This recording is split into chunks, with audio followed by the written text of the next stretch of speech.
Good morning children. रहीम को दोहे में कुछ बच्चों को प्रॉब्लम आ रही थी, इसलिए मैंने सोचा कि रहीम के दोहे फिर से रिवीजन कर दूं और आप लोग को अच्छी तरह याद हो जाएगा। और कुछ समझ में नहीं आया तो आप लोग पूछिएगा। पहले रहीम के बारे में बता दूं कि रहीम का पूरा नाम अब्दुल रहीम खान थाना था। इनका जन्म 17 दिसंबर 1556 को लाहौर में हुआ था। बैरम खां के पुत्र थे। बैरम खां अकबर के संरक्षक थे, एक लड़ाई में मारे गए थे। तब से अकबर ने रहीम को अपने साथ रख लिया। उनका नाम रहीम अकबर ने ही दिया। अकबर के 9 रत्नों में से एक थे और अकबर के दरबार में इनका महत्वपूर्ण स्थान था। रहीम मध्ययुगीन दरबारी संस्कृति के प्रतिनिधि कवि थे। अपने अनुभवों को सरल और सहज शैली में प्रस्तुत किया। प्रस्तुत दोहे में रहीम जी ने नीति व ज्ञान का अनमोल पाठ पढ़ाया है। इनके जो दोहे हैं, यहाँ पे 11 दोहे हैं, इसके दोहों में नीति और अनमोल का महत्वपूर्ण पाठ पढ़ाया जाता है, क्योंकि ये प्रस्तुत दोहे में नीति और अनमोल पाठ पढ़ाया गया है। तो आगे चलते हैं बेटा। मैं दोहे से चलती हूँ। रहीमन धागा प्रेम का, मत तोड़ो चटकाए, टूटे फिर ना मिले मिले। मतलब रहीम कभी कहते हैं कि प्रेम जो है ना, धागा के जैसा है। एक दूसरे से प्रेम धागा है, उसको कभी भी खींच के आवाज़ करके तोड़ना नहीं चाहिए। तो टूटे तो फिर ना मिले। जब ये टूट जाता है तो फिर से नहीं मिलता है, मिलता है तो गांठ पड़ जाता है। इन्हें जो है ना, रहीम कवि ने इन दोहों के माध्यम से हमें प्रेम की नाजुकता, माने प्रेम संबंध जो होता है किसी के प्रति भी नाजुक होता है, उसके बारे में बताया। उनके अनुसार कि प्रेम का बंधन किसी नाजुक धागे जैसे धागा होता है, धागा को हम आवाज़ करके खींचते हैं तो आवाज़ करके टूट जाता है। इसी तरह प्रेम का बंधन नाजुक धागे की तरह होता है और बहुत संभाल के रखना चाहिए। हमें किसी बलपूर्वक किसी को प्रेम के बंधन में नहीं बांध सकते। ज़्यादा खिंचाव आने पर प्रेम रोकी, मैंने बलपूर्वक प्रेम के बंधन में किसी को नहीं बांधा जा सकता है, क्योंकि ज़्यादा खिंचाव आने पर प्रेम रूपी धागा क्या होता है, चटक के आवाज़ करके टूट जाता है।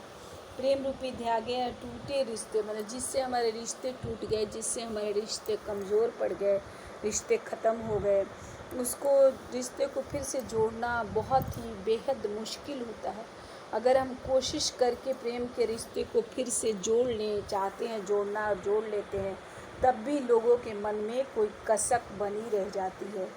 दूसरे शब्दों में हम कह सकते हैं, अर्थात कह सकते हैं कि अगर एक बार किसी के मन में आपके प्रति प्यार की भावना मर गई तो आपको दोबारा पहले जैसा प्यार नहीं कर सकता। माने प्रेम संबंध पहले जैसे, एक बार अगर प्रेम संबंध टूट जाता है तो प्रेम संबंध पहले जैसा कभी नहीं हो जाता। कुछ न कुछ कमी माने मन में संशय की भावना रह सकती है। भले हम उसको जोड़ने की कोशिश करें, लेकिन मन में हमारे संशय की भावना रह जाती है। इसीलिए बोला जाता है कि कोई भी संबंध को आसानी से नहीं तोड़ना चाहिए, उसमें मनमुटाव नहीं लाना चाहिए। अगर हम लाते हैं तो उसको जोड़ना मुश्किल होता है, अगर जोड़ते भी हैं तो उसमें गांठ पड़ जाती है। दूसरा है, रहीमन निजमन की भी था, मन ही राखो गोए, सुनी अठिलई है लोग सब बाटी न लय है को। रहीम कभी कहते हैं कि अपने मन में जो व्यथा है, अपने मन में जो तकलीफ़ है, वो हमको मन ही में, गोए मतलब छुपा के रखना चाहिए। अपने मन के तकलीफ़ को मन में ही छुपा कर रखना चाहिए, कि अगर कोई सुनेगा तो उसका मजाक उड़ाएगा और उस तकलीफ़ को कोई भी नहीं बांटेगा। जो सुनेगा मजाक उड़ाएगा और तकलीफ़ को कोई नहीं। रहीम दोहों में रहीम जी बहुत ही काम की सीख देते हैं, जिसके बारे में हम सब जानते हैं। रहीम जी इन पंक्तियों के द्वारा कहते हैं कि अपने मन का दुख हमें स्वयं माने अपने आप तक ही रखना चाहिए। लोग खुशी तो बांट लेते हैं, परंतु जब बात दुख की आती है तो आपको दुख सुन तो अवश्य लेते हैं। मतलब खुशी सुनने में लोगों को अच्छा लगता है, लेकिन अगर दुख आप सुनाएंगे तो दुख सुन तो लेंगे, लेकिन उसे बांटते नहीं है ना, उसे कम करने का प्रयास करते हैं। क्योंकि उसे बांटते भी नहीं है, उसे कम भी नहीं करते हैं, बल्कि पीठ पीछे आपके दुख का मजाक बनाकर हंसी उड़ाते हैं। इसलिए हमें अपने मतलब जब हमारा खुशी का समय हो तो मनुष्य को लोग ठीक होगा, खुशी वो लोग बांट देते हैं, एक दूसरे का सहयोग देते हैं सुखी के पलों में। लेकिन जब हमारा दुख का पल आता है तो हमें अपना दुख बांटते ही नहीं है, न कम करते हैं, न प्रयास करते हैं, बल्कि पीठ पीछे दुख का मजाक बनाकर हंसी उड़ाते हैं। इसलिए हमें अपना दुख कभी किसी को नहीं बताना चाहिए। अपने मन की व्यथा, अपने मन की तकलीफ को मन में ही रखना चाहिए। तीसरा दुआ है, एकै साधे सब सधे, सब साधे सब जाए, रहीमन मुलही सी चिबो। माने एक लक्ष्य लेकर अगर हम चले तो हमें जीवन के सारे कार्य पूरे हो जाते। एक लक्ष्य लेकर अगर हम चलते हैं तो जीवन के संपूर्ण कार्य पूरे हो जाते। सारा लक्ष्य एक साथ रहने से सब कुछ चला जाता है। रहीम कवि कहते हैं हमें जड़ को सींचना चाहिए। जड़ सींचने से क्या है, पेड़ फूल फल से तृप्त हो जाता है। पंक्तियों में कवि शिक्षा देते हैं कि एक बार में एक ही काम करना चाहिए, एक बार में हमें एक ही कार्य करना चाहिए, एक साथ बहुत सारे कार्य नहीं करने चाहिए, क्योंकि एक बार में एक काम करने से वह काम पूरा होता है। एक बार में बहुत सारा काम शुरू करने से कोई भी काम पूरा नहीं होता, सब अधूरा रह जाता है। एक काम के पूरा होने से कई सारे काम खुद ही खुद पूरे हो जाते हैं। जिस तरह किसी पौधे को फल फूल देने लायक बनाने से हमें उसके जड़ में पानी डालना पड़ता है। अगर उस पौधे के जड़ में हम पानी देंगे तो फल फूल से पौधा तृप्त हो जाता है। उसके तने पत्तों में अलग अलग पानी डालने से फल प्राप्त नहीं होता, बल्कि जड़ में पानी देने से प्राप्त हो जाता है। ठीक इसी प्रकार हमें एक ही प्रभु की श्रद्धापूर्वक आराधना करनी चाहिए। अपनी आस्था रूपी जल को अलग अलग जगह, माने जो आस्था रूपी जल जो है, जो किसी के प्रति आस्था अलग अलग, कभी इसका कभी उसका, इस तरह करेंगे तो हमें कभी भी मोक्ष प्राप्त नहीं। माने हमें एक ही आस्था, एक ही ईश्वर, एक ही प्रभु के नाम को जपना चाहिए। यानी हमें एक ही लक्ष्य को लेकर चाहिए, एक ही काम एक बार में करना चाहिए, सारे काम नहीं करने चाहिए। एक बार में एक काम करने से धीरे धीरे सभी कार्य पूरे हो जाते हैं। जिस प्रकार पेड़ के जड़ को सींचने से हमें फल फूल प्राप्त होता है, पत्तों और तनों की सींचने की आवश्यकता होती है। चित्रकूट में रमी रहे रहीमन अवध नरेश, जा पर जिपदा पड़त है सोआ। पंक्तियों में रहीम जी ने राम के वनवास के बारे में बताया है कि उनको राम को 14 वर्ष का वनवास हुआ था, तो उन्हें चित्रकूट में कुछ दिन रहने के लिए बाध्य हुए थे। तो जिस पर भी विपदा आती है वो इस तरह के जगह में उसे भी जाना पड़ता है। तो कह रहे चित्रकूट में रहे थे, अवध के राजा श्री रामचंद्र चित्रकूट में निवास किए थे। ऐसी परिस्थिति आई थी कि निवास किए थे। जिस पर भी विपदा पड़ती है, जिस पर भी दुख स्थिति आती है, सो इस तरह के निर्जन प्रदेश में रहते। पंक्तियों में रहीम जी ने राम के वनवास के बारे में बताया है कि जब उन्हें 14 वर्ष का वनवास मिला था तो वो चित्रकूट जैसे घने जंगल में रहने के लिए बाध्य हुए थे। रहीम जी के अनुसार इतने घने जंगल में वही रह सकता है जो किसी विपदा में हो, नहीं तो ऐसी परिस्थिति में कोई भी अपनी मर्जी से रवाना। कह रहे कि चित्रकूट जैसे घने जंगल में, इतने भयंकर जंगल में राम ने निवास किया था, वैसी परिस्थिति आई थी तो उस तरह के जंगल में वही निवास करता है, वही जिस तरह का जगह में निवास करता है जिस पे विपदा आती है अपनी मर्जी से, तो इस तरह जगह में रहने नहीं आता। दीरग दोहा अरथ के आखर थोड़े आई, ज्यों रहीम नटकुंडली सिमटी कुदी चढ़ी जाए।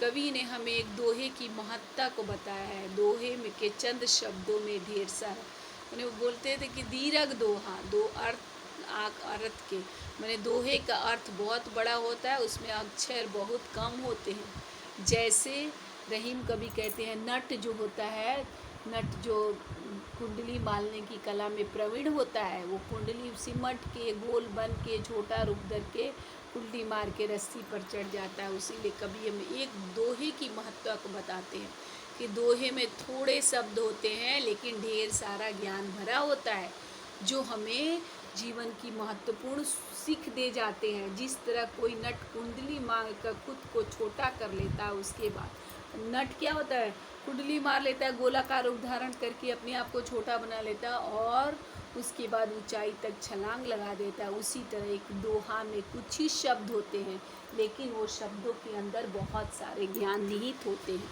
उस शब्दों के अंदर बहुत सारे ज्ञान प्राप्त होते हैं जो हमें जीवन की महत्वपूर्ण सीख देते हैं, जो नीतिपरक बातों को बताते हैं।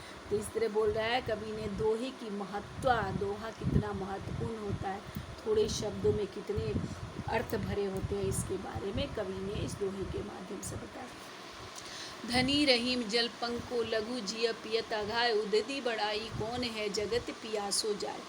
कबीरदास जी कहते हैं कि कीचड़ धनी रहीम, माने पंख कीचड़, पंख मतलब कीचड़, कीचड़ का जल बहुत धनवान है। धनवान किसको बोलते हैं? जिसके पास अनेक लोग आते हैं, जिसकी आवश्यकता की पूर्ति जो बहुत लोगों की आवश्यकता की पूर्ति करता है, उसको धनवान कहते हैं, ना कि जिसके पास बहुत सारा धन संपत्ति है और किसी काम का नहीं है। उसी तरह बोलते हैं कि पंख जल माने कीचड़ का जल बहुत भाग्यशाली है, बहुत भाग्यवान है। क्यों भाग्यवान है? कि छोटे छोटे जीव जंतु उसके जल को पीकर खुश होते हैं, जल तृप्त होते हैं। उदधि बढ़ाई कौन करे, माने समुद्र की प्रशंसा कौन करता है? समुद्र इतना बड़ा होता है लेकिन संसार की प्यास नहीं बुझा सकता। कबीरदास जी कहते हैं कि रहीम प्रस्तुत पंक्तियों में रहीम कवि कहते हैं।